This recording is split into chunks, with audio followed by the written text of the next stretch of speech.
గంగిగోవు పాలు గరిటెడైనను చాలు, కడవడైననేమి కరము పాలు. భక్తి కలుగు కూడు పట్టెడైనను చాలు, విశ్వదాభిరామ వినురవేమా. ఈ పద్యం వేమన శతకములోనిది. ఈ పద్యం యొక్క భావార్థాన్ని ఈరోజు మనం తెలుసుకుందాం. నా పేరు లక్ష్మి.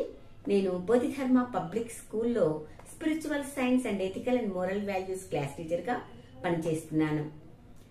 దీని యొక్క భావార్థాన్ని ఒక చిన్న కథ రూపంలో తెలుసుకుందాం. మహాభారతంలో కురుక్షేత్ర సంగ్రామానికి సన్నిద్ధమైపోయారు పాండవులు, కౌరవులు. పాండవులు 5 పాండురాజు కుమారులు. ధృతరాష్ట్రుని యొక్క కుమారులు కౌరవులు 100 మంది. వీరిద్దరూ శ్రీకృష్ణునికి బంధువులు. వీరిద్దరూ పాండవులు, కౌరవులు కృష్ణుణ్ణి సహాయార్థం వారి ద్వారకా నగరానికి విచ్చేస్తారు. ద్వారకా నగరానికి వచ్చిన తర్వాత శ్రీకృష్ణుని వద్దకు వెళతారు. వెళ్లి సహాయం అర్థిస్తారు.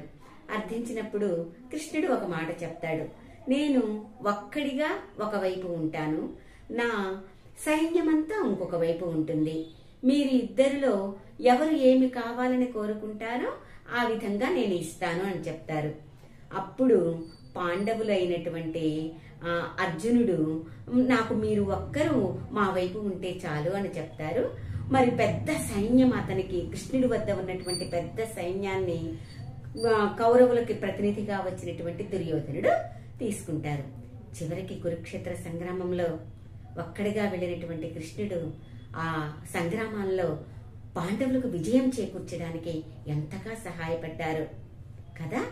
అలాగే దీనిని బట్టి మనకి ఏమర్థమవుతుందంటే, మనకి ఆరోగ్యాన్ని ఇచ్చేటువంటి ఆవు పాలు గంటెడైనా చాలు, కానీ కడవడైనటువంటి కరము పాల వల్ల ఎటువంటి ప్రయోజనం లేదు.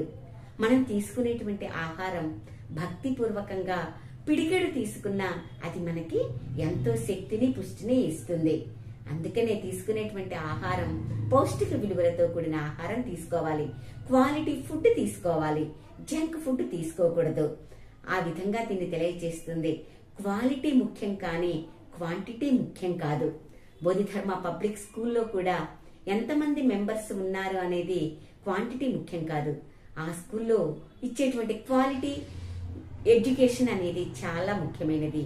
ఆ స్కూల్ యొక్క ప్రాధాన్యత అక్కడ ఉండే మెంబర్స్ సంఖ్యను బట్టి కాదు, అక్కడ ఉండే క్వాలిటీ ఆఫ్ ఎడ్యుకేషన్ ని బట్టి మీరు నిర్ణయించుకోవచ్చు.